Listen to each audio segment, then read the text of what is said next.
வணக்கம் மக்களே, நாம இந்த ஆரோக்கியமான பதிவில் நம்மளுடைய நரம்புகளை பலம் பெற வைக்க என்னென்ன மாதிரியான ஆரோக்கியமான உணவுகளை எடுத்துக்கொள்ள வேண்டும் அப்படின்றத பற்றி தான் பார்க்க போகிறோம். நாம் நமது இதயம், நுரையீரல், செரிமான மண்டலம், சுவாச மண்டலம் மற்றும் நோய் எதிர்ப்பு மண்டலம் ஆகியவை அன்றாடம் சரியாக செயல்படுகிறதா என்பதை உறுதி செய்யவும் அதில் ஏற்படக்கூடிய சிக்கல்களை தீர்க்கிறதுக்கும் நடவடிக்கை எடுக்க முயற்சிக்கிறோம். ஆனால் நாம் அதிகம் கண்டுகொள்ளாமல் புறக்கணிக்கிறது நம்மளுடைய நரம்பு மண்டலத்தை தான். நம்மளுடைய நரம்பு மண்டலம் உடலினுடைய இயல்பான செயல்பாட்டினுடைய ஒருங்கிணைந்த ஒரு முக்கிய பகுதியாக இருக்குது. நரம்பு மண்டலம் தான் நமது நரம்பு முனைகளிலிருந்து மூளைக்கு செய்திகளை அனுப்புது. நரம்புகள் தான் ஒருவரது உணர்வுகளை வெளிப்படுத்துறதுக்கும் புரிந்து கொள்வதற்கும் உதவிகரமாக இருக்கு. ஸோ இப்படிப்பட்ட நரம்பு மண்டலத்தை நம்ம ஆரோக்கியமாக வைத்திருக்க வேண்டுமானால் அன்றாடம் தவறாமல் உடற்பயிற்சிகளை செய்வது மிகவும் முக்கியம். அத்துடன் நரம்பு மண்டலத்தை வலுவாக வைத்துக் கொள்வதற்கு அன்றாட உணவுகளை சில குறிப்பிட்ட உணவுகளை சேர்த்துக் கொள்ள வேண்டும். இதனால நம்மளுடைய நரம்புகள் பலவீனமாக தடுக்கப்பட்டு வலிமையாக இருக்கும். ஸோ அப்படிப்பட்ட உணவுகள் என்னென்ன அப்படின்றத பற்றி நம்ம தெளிவாக பார்ப்போம். அதை பற்றி பார்க்கறதுக்கு முன்னாடி இந்த வீடியோவுக்கு மட்டும் ஒரு லைக் கொடுத்துட்டு தகவலை உங்களுக்கு தெரிஞ்சவங்களுக்கும் ஷேர் பண்ணிடுங்க. இது அவங்களுக்கும் பயனுள்ளதாக இருக்கக்கூடிய ஒரு ஆரோக்கியமான பதிவு தான். இது போன்ற அப்டேட்ஸ்களை நீங்கள் தொடர்ந்து பார்க்கறதுக்கு நம்மளுடைய ஹெல்த் நியூஸ் தமிழ் சேனலை சப்ஸ்கிரைப் பண்ணி வச்சுக்கோங்க. பக்கத்தில் இருக்கக்கூடிய பெல் பட்டனையும் கிளிக் பண்ணி ஆல் அப்படின்ற ஆப்ஷனையும் மறக்காமல் செட் பண்ணி வச்சுக்கிட்டீங்க அப்படின்னா நான் போடக்கூடிய எல்லா அப்டேட்ஸும் உங்களுக்கு நோட்டிஃபிகேஷனோட அடிக்கடி வந்து சேரும். சரி வாங்க மக்களே, இப்போ வீடியோக்குள்ளே போயிடலாம். விதைகள் மற்றும் நட்ஸை நீங்கள் நரம்புகள் பலம் பெறுவதற்கு எடுத்துக்கலாம். வால்நட்ஸ், பாதாம், ஆளி விதைகள் போன்றவை அத்தியாவசிய கொழுப்பமிலங்களை கொண்டிருக்கின்றன. இந்த கொழுப்பமிலங்கள் தான் ஆரோக்கியமான சருமம், ஆரோக்கியமான நரம்புகள் மற்றும் ஆரோக்கியமான உயிரணு சவ்வுகளை பெறுவதற்கு உதவிகரமாக இருக்கு. அதோடு இந்த விதைகள் மற்றும் நட்ஸ்ல விட்டமின்கள், கனிமச்சத்துக்கள் மற்றும் புரோட்டீன் போன்றவையும் அதிகம் நிறைந்திருக்கின்றன. குறிப்பாக பிஸ்தாவை விதைகள் மற்றும் நட்ஸ்ல நீங்க எடுத்துக்கலாம். பிஸ்தாவில் விட்டமின் பி என்னும் தயாமின் சத்து வளமான அளவில் இருக்கு. இது நரம்புகளினுடைய ஆரோக்கியத்திற்கு மிக முக்கியமானது. எனவே தொடர்ந்து நீங்க விதைகள் மற்றும் நட்ஸை நரம்புகள் பலம் பெறுவதற்கு எடுத்துக்கலாம். குறிப்பாக பிஸ்தாவையும் நீங்க எடுத்துக்கொள்ளலாம். பன்றி இறைச்சியை நீங்க நரம்புகள் பலம் பெறுவதற்கு எடுத்துக்கலாம். பன்றி இறைச்சியில் நரம்புகளினுடைய ஆரோக்கியத்திற்கு அத்தியாவசிய சத்தான விட்டமின் பி என்னும் தயாமின் சத்து வளமான அளவில் இருக்கு. மேலும் பன்றி இறைச்சியில் பொட்டாசியம், பாஸ்பரஸ் மற்றும் புரோட்டீன் போன்றவையும் அதிகமாக நிறைந்திருக்கு. தொடர்ந்து பார்த்தீங்கன்னா வாரத்தில் ஒரு தடவையாவது பன்றி இறைச்சி நீங்க சேர்த்துக் கொள்வது உங்களுடைய நரம்புகளை பலம் பெற செய்வதற்கு உதவிகரமாக இருக்கும். ஓட்ஸை நீங்க நரம்புகள் பலம் பெறுவதற்கு எடுத்துக்கலாம். நீங்க வெஜிடேரியனாக இருந்தீங்கன்னா பன்றி இறைச்சிக்கு பதிலாக ஓட்ஸை சாப்பிடலாம். ஏன்னா ஓட்ஸ்லையும் விட்டமின் பி அதிகமாக இருக்கு. கூடுதலாக ஓட்ஸ்ல புரோட்டீன், மெக்னீசியம், இரும்பு சத்து, ஜிங்க் மற்றும் போன்ற பல சத்துக்கள் அதிகமாக நிறைந்திருக்கின்றன. இந்த சத்துக்கள் அனைத்துமே நரம்புகளை அமைதியை செஞ்சு நரம்புகளினுடைய ஆரோக்கியத்தை உங்களுக்கு மேம்படுத்தும். ஸோ ஓட்ஸையும் நரம்புகள் பலம் பெறுவதற்கு நீங்க எடுத்துக்கலாம். கடல் உணவுகள், சீ ஃபுட்ஸ் நீங்க எடுத்துக்கலாம். மீன்களை எடுத்துக்கலாம். உங்களுடைய நரம்புகள் பலம் பெறும். நரம்புகளினுடைய ஆரோக்கியத்திற்கு மிகவும் முக்கியமான சத்து எதுன்னு கேட்டீங்கன்னா அது விட்டமின் B12 தான். இந்த விட்டமின் B12 மூளையினுடைய ஆரோக்கியத்திற்கு மிகவும் அவசியமானது மற்றும் மன இறுக்கத்தை தடுக்கிறதுக்கும் குணப்படுத்துறதுக்கும் முக்கியமான சத்து இந்த விட்டமின் B12 தான். ஸோ இது உங்களுடைய ஸ்ட்ரெஸ், டென்ஷன் எல்லாத்தையுமே குறைக்கும், குணப்படுத்தும், வராமலும் தடுக்கவும் செய்யும். இந்த விட்டமின் குறைபாடு ஒருத்தருக்கு ஏற்படுது அப்படின்னா அவங்களுக்கு இதய பிரச்சனைகள் ஏற்படும், நரம்பு சேதம் எல்லாம் உண்டாகும். அப்போ கடல் உணவுகளான மீன்களை நீங்க எடுத்துக்கிட்டீங்க அப்படின்னா, மற்ற சீ ஃபுட்ஸையும் நீங்க எடுத்துக்கிட்டீங்க அப்படின்னா விட்டமின் B12 உங்களுக்கு அதிகமாக கிடைக்கும். ஆகவே அடிக்கடி நீங்க வாரத்துல 2 நாள் தொடர்ந்து நீங்க மீன்களை சாப்பிட்றது உங்களுக்கு நரம்பு சம்பந்தப்பட்ட பிரச்சனைகளை நீங்க தவிர்க்கிறதுக்கு உதவிகரமாக இருக்கும். நீங்கள் மீன்களை வாரத்தில் 2 தடவை நீங்கள் எடுத்துக்கலாம். இதன் மூலமாக நரம்புகள் உங்களுக்கு பலமாக இருக்கும். இறைச்சியை நீங்கள் நரம்புகள் பலம் பெறுவதற்கு எடுத்துக்கலாம். இறைச்சிகளில் விட்டமின் B12 அதிக அளவில் இருக்குது. இது நரம்புகளினுடைய ஆரோக்கியத்திற்கு அவசியமான ஒன்று. எனவே உங்களுடைய டயட்டில் நீங்கள் வாரத்தில் ஒரு தடவை சிக்கனையோ அல்லது மாட்டு இறைச்சியோ அல்லது ஆட்டு இறைச்சியோ போன்ற பல இறைச்சிகளை நீங்கள் எடுத்துக்கலாம். வாரத்தில் ஒரு தடவை சுழற்சி அடிப்படையில் இறைச்சிகளை மாற்றி எடுக்கிறது. இதனால் உங்களுக்கு விட்டமின் B12 கிடைக்கும் பொழுது இதர விட்டமின்கள், கனிமச்சத்துக்கள், புரோட்டீன் போன்றவை உங்களுடைய உடலுக்கு கூடுதலாக கிடைக்கிறதால நரம்புகள் உங்களுக்கு ஆரோக்கியமாக இருக்கும். எந்த விதமான நரம்புகள் சார்ந்த பிரச்சனையுமே உங்களுக்கு இருக்காது. முழு தானியங்களை நீங்க நரம்புகள் பலம் பெறுவதற்கு எடுத்துக்கலாம். முழு தானியங்களான கைக்குத்தல் அரிசி, பார்லி, திணை என்று சொல்லக்கூடிய ஓட்ஸ் போன்றவற்றில் விட்டமின் பி அதிகமாக இருக்கு. விட்டமின் பி நரம்புகளினுடைய ஆரோக்கியத்திற்கு அவசியமானது. ஸோ குறிப்பாக குழந்தைகள் ஆரம்பித்து இளைஞர்களை தொடங்கி முதியவர்கள் வரையுமே அனைவருமே முழு தானியங்களை எடுத்துக்கொள்வது ரொம்ப ரொம்ப அவசியம். நரம்புகளினுடைய ஆரோக்கியத்திற்கு இது முக்கியம், உடல் ஆரோக்கியத்திற்கும் இது முக்கியம்.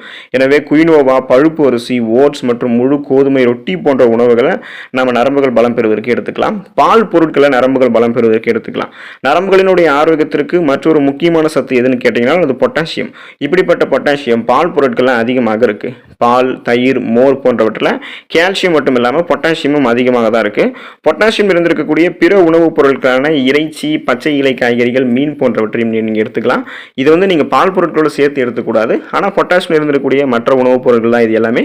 பால் பொருட்களை தனியாக சாப்பிடுங்க, இந்த உணவுகளையும் தனியாக சாப்பிடுங்க. இது மாதிரி நீங்கள் எடுத்துக்கொள்ளும் போது உங்களுடைய நரம்புகளை பலப்படுத்திக்கலாம். அத்திப்பழத்தை நீங்கள் நரம்புகள் பலம் பெறுவதற்கு எடுத்துக்கொள்ளலாம். அத்திப்பழம் சாப்பிடுவதால் நரம்புகளுக்கு உடல் கிடைக்குது. உடல் பலத்தை அதிகரிக்கக்கூடிய சக்தி அத்திப்பழத்துக்கு உண்டு. அத்திப்பழத்தை நீங்கள் தொடர்ந்து எடுத்துக்கொள்ளும் போது நீங்கள் ஃப்ரெஷ்ஷான ஃப்ரூட்ஸையும் எடுத்துக்கலாம், உலர வைத்த அத்திப்பழத்தையும் நீங்கள் எடுத்துக்கலாம். தொடர்ந்து நீங்கள் அத்திப்பழம் சாப்பிடும்போது உங்களுடைய நரம்புகள் ரெஃப்ரெஷ்மெண்ட் ஆகும். அதாவது நரம்புகள் புத்துணர்ச்சி பெறுவதோடு நரம்புகளுக்கு பலத்தையும் அத்திப்பழம் கொடுக்கும். இது ஒட்டுமொத்தமாக உங்களுடைய நரம்புகள் சார்ந்த நரம்பு தளர்ச்சி போன்ற பலவிதமான பிரச்சனைகளை சரி செய்கிறது, வராமலும் தடுக்கப்படுகிறது. எனவே அத்திப்பழத்தை நரம்புகள் பலம் பெறுவதற்கு நீங்கள் எடுத்துக்கொள்ளலாம். பிரண்டையை நீங்கள் நரம்புகள் பலம் பெறுவதற்கு எடுத்துக்கொள்ளலாம். உடல் நரம்புகளை நன்கு வலுப்படுத்தக்கூடிய சக்தி பிரண்டைக்கு உண்டு. பிரண்டையை உணவுல சேர்த்துக் கொள்வதால் உடலுக்கு பலம் கிடைக்கிறதோடு நரம்புகளையும் அது வலுப்படுத்துது. அது மட்டும் இல்லாமல் நீங்கள் வாரத்தில் 2 முறை பிரண்டையை சாப்பிடும் போது நரம்பு சம்பந்தப்பட்ட பிரச்சனைகள் வராமல் நீங்கள் முன்னாடியே தடுத்துக் கொள்ளலாம். ஸோ இதுதான் முக்கியம். நரம்பு சார்ந்த பிரச்சனைகளை நீங்கள் குணப்படுத்துவதை காட்டிலும் வராமல் தடுப்பதற்கு பிரண்டை எடுத்துக்கொள்வது உங்களுக்கு ரொம்ப ரொம்ப ஆரோக்கியம். மாதுளம்பழத்தை நீங்கள் நரம்புகள் பலம் பெறுவதற்கு எடுத்துக்கலாம். நரம்பு மண்டலம் ஆரோக்கியமாக இருக்கிறதுக்கு மாதுளம்பழம் சாப்பிடுவது ரொம்ப ரொம்ப நல்லது. மாதுளம்பழம் சாப்பிடும் போது உடல் சூட்டை மாதுளம்பழம் தணிச்சு உடலுக்கு குளிர்ச்சியை கொடுக்கிறது. இது நரம்பு பிரச்சனைகளை சரி செஞ்சு உங்களுடைய உடலை பலப்படுத்தும், நரம்புகளையும் மாதுளம்பழம் வலுப்படுத்தும். ஸோ ஒட்டுமொத்தமாக உங்களுடைய நர்வ் சிஸ்டத்தை ரொம்ப ரொம்ப ஆரோக்கியமாக வச்சுக்கொள்வதற்கு பழங்களில் மாதுளம்பழத்தையும் நீங்கள் எடுத்துக்கொள்வது உங்களுக்கு ஆரோக்கியம். நெல்லிக்காயை நீங்கள் நரம்புகள் பலம் பெறுவதற்கு எடுத்துக்கலாம். நெல்லிக்காயை பற்றி தெரியாதவங்க இருக்க மாட்டோம். நெல்லிக்காய் சாப்பிடுவதால் உடலுக்கு தேவையான பலத்தை கொடுக்கிறது நெல்லிக்காய்.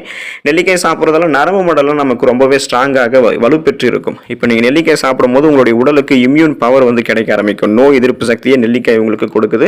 மேலும் இது நரம்பு தளர்ச்சி போன்ற நரம்புகள் சார்ந்த பலவிதமான பிரச்சனைகளை வராமலும் தடுக்கிறது. ஸோ நெல்லிக்காயை நீங்கள் நரம்புகள் பலம் பெறுவதற்கு எடுத்துக்கலாம். வெற்றிலையை நீங்கள் நரம்புகள் பலம் பெறுவதற்கு எடுத்துக்கலாம். வெற்றிலையை நீங்கள் மென்று சாப்பிடுவதால் நரம்பு சம்பந்தப்பட்ட பிரச்சனைகள் உங்களுக்கு வராமல் தடுக்கப்படுகிறது. வெற்றிலை சாப்பிடும்போது உங்களுக்கு நல்லா பசி எடுக்க ஆரம்பிக்கும். செரிமான கோளாறுகளை எல்லாம் வெற்றிலை உங்களுக்கு தடுக்கிறது. நீங்கள் உங்களுடைய உடல் நரம்புகளை நல்லா வலுப்படுத்தி கொண்டு சக்தியை அதிகரிச்சுக்கணும். வெற்றிலையை நீங்கள் பார்த்தீங்கன்னா எடுத்துக்கலாம். இப்போ வெற்றிலை வெறும் தாம்பூலத்துக்காக மட்டுமே நீங்கள் பயன்படுத்தக்கூடாது. அது ஆரோக்கியமான முறையில் உணவுகளை சாப்பிட்டதுக்கு அப்புறம் வெற்றிலை போடக்கூடிய பழக்கத்தை வச்சுக்கிட்டீங்க அப்படின்னா ஆரோக்கியமான முறையில் நீங்கள் அதை எடுத்துக்கொள்வது உங்களுக்கு ரொம்ப ரொம்ப நல்லது. நரம்புகளை பலப்படுத்தும். கண் நரம்புகள் பலம் பெறுவதற்கு நீங்கள் முருங்கை கீரையை குறிப்பாக எடுத்துக்கலாம். இப்போ கீரைகளில் பொதுவாக முருங்கை கீரைக்கு நரம்புகளை வலுப்படுத்தக்கூடிய சக்தி அதிகமாகவே இருக்கு. பலவிதமான சக்தியை தரக்கூடிய கண் மருந்து அப்படின்னு சொல்லிட்டு நம்ம முருங்கை கீரையை குறிப்பிடலாம். வாரத்திற்கு நீங்கள் 3 முறை முருங்கை கீரையை சமைத்து சாப்பிட்றதால நரம்புகளுக்கு அது பலத்தை கொடுத்து நரம்பு சம்பந்தப்பட்ட பிரச்சனைகள் வராமல் தடுக்கிறது. முருங்கைக்கீரை கண் நரம்புகளை பாதிக்கக்கூடிய செல்களை போயிட்டு அழிச்சிரும். முருங்கைக்கீரை சாப்பிடும்போது கண் நரம்புகள் பலம் பெறுவதற்கு உதவிகரமாக இருக்கும். நரம்புகள் பலம் பெறுவதற்கு நீங்கள் பேரிச்சம்பழத்தை உங்களுடைய உணவுகளை சேர்த்துக்கலாம். பேரிச்சம்பழத்தை பாலில் சேர்த்து சாப்பிட்றதால உடலுக்கு தேவையான பலத்தை பேரிச்சம்பழம் கொடுக்கும். இந்த மாதிரி பேரிச்சம்பழங்களை நீங்கள் சாப்பிடும்போது நரம்புகள் மற்றும் எலும்புகள், ஸோ போன்ஸ், உங்களுடைய நர்வ்ஸ் ரெண்டுமே பலமாக இருக்கும். நீங்கள் இந்த மாதிரி பாலில் பேரிச்சம்பழத்தை கலந்து சாப்பிட்டீங்க அப்படின்னா பலகீனமான உங்களுடைய உடல் கூட பலம் பெற ஆரம்பிக்கும். ஸோ தொடர்ந்து நோய்வாய்ப்பட்டு உடல் மெலிஞ்சி காணப்படுபவர்களாலும் நரம்புகளை பலப்படுத்திக் கொள்ள வேண்டும் என்று நினைக்கிறவங்களும் பேரிச்சம்பழத்தை எடுத்துக்கலாம். நீங்கள் பாலில் கலந்தும் சாப்பிடலாம். ஸ்நாக்ஸ் மாதிரியும் நரம்புகளை பலப்படுத்திக் கொள்ள வேண்டும் என்று நினைக்கிறவங்க பேரிச்சம்பழத்தை எடுத்துக்கலாம். பழங்களை நீங்கள் எடுத்துக்கொள்ளணும். தினமும் ஏதாவது ஒரு பழங்களை சாப்பிடணும். குழந்தைகள் ஆரம்பித்து இளைஞர்களை தொடங்கி வயதானவர்கள் வரைக்கும் தினமும் ஏதாவது ஒரு பழங்களை சாப்பிடுவதன் மூலமாக நரம்பு சம்பந்தப்பட்ட பிரச்சனைகள் முன்னாடியே விடுபடலாம். நரம்பு சம்பந்தப்பட்ட பிரச்சனைகளுக்கான ட்ரீட்மெண்ட்ஸ் இருக்கீங்கன்னா அது விரைவில் உங்களுக்கு குணமும் நீங்கள் படுத்திக்கலாம். இப்போ அதுக்கு நீங்கள் உணவுகளை சாப்பிட்டு முடிக்கிறதுக்கு முன்னாடி சாப்பிட வேண்டிய பழமாகவும் இருக்கலாம், உணவுகளை சாப்பிட்டதுக்கு அப்புறம் சாப்பிட வேண்டிய பழமாகவும் இருக்கலாம். ஸோ எப்படிப்பட்ட பழமாக இருந்தாலும் நீங்கள் தினமும் ஒரு பழங்களை சாப்பிட்றது உங்களுக்கு ரொம்ப ரொம்ப ஆரோக்கியம். கீரைகளை நீங்கள் நரம்புகள் பலம் பெறுவதற்கு பழங்களை போலவே எடுத்துக்கணும். இப்போ நரம்புகள் பலம் பெறுவதற்கு கீரைகள் நல்ல பலன் அளிக்கும். பொதுவாக பொன்னாங்கண்ணி கீரை மற்றும் மணத்தக்காளி கீரை சாப்பிடும்போது நரம்புகளை நம்ம பலப்படுத்திக்கலாம். தொடர்ந்து நீங்கள் வாரத்தில் ஒரு தடவையாவது ஏதாவது சுழற்சி அடிப்படையில் நீங்கள் ஒரு கீரைகளை எடுத்துக்கொள்வதன் மூலம் நரம்பு சம்பந்தப்பட்ட பிரச்சனைகள் நீங்கள் விடுபடலாம். ஸோ நரம்புகள் சார்ந்த பிரச்சனைகள் அவதிப்படுபவர்கள் கீரைகளையும் தொடர்ந்து தங்களுடைய உணவுகளில் சேர்த்துக்கொள்ளும் போது ஆரோக்கியம் பெறுவீங்க, நரம்புகளை பலப்படுத்திக்கலாம். இன்றைய தலைமுறையினர் இந்த நரம்பு சம்பந்தப்பட்ட பிரச்சனையால் மிகவும் அவதிப்படுறாங்க. இதன் மூலம் அவங்களுக்கு எழுதும்போது கைகளில் நடுக்கம் ஏற்படுவது, பொதுவாகவே அவங்களுடைய உடல் சோர்வடைவது, களைப்பு, தலைவலி, நிலைத்தடுமாற்றம், கால் மற்றும் கைகளில் நரம்புகள் இழுக்கக்கூடிய தன்மை போன்ற பிரச்சனைகள்லாம் உருவாகுது. பொதுவாக நரம்புகள் பலம் பெற வேண்டும் என்று நினைக்கிறவங்க ஊட்டச்சத்து அதிகம் இருக்கக்கூடிய உணவுகளை சாப்பிடணும்.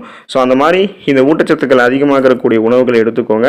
இதன் மூலமாக உங்களுடைய நரம்புகள் வலுப்பெறும். ஆரோக்கியமான முறையில் நரம்புகளை நீங்கள் பலப்படுத்திக்கலாம். நரம்பு தளர்ச்சி போன்ற எந்த விதமான நரம்பு சார்ந்த பிரச்சனையுமே உங்களுக்கு இருக்காது.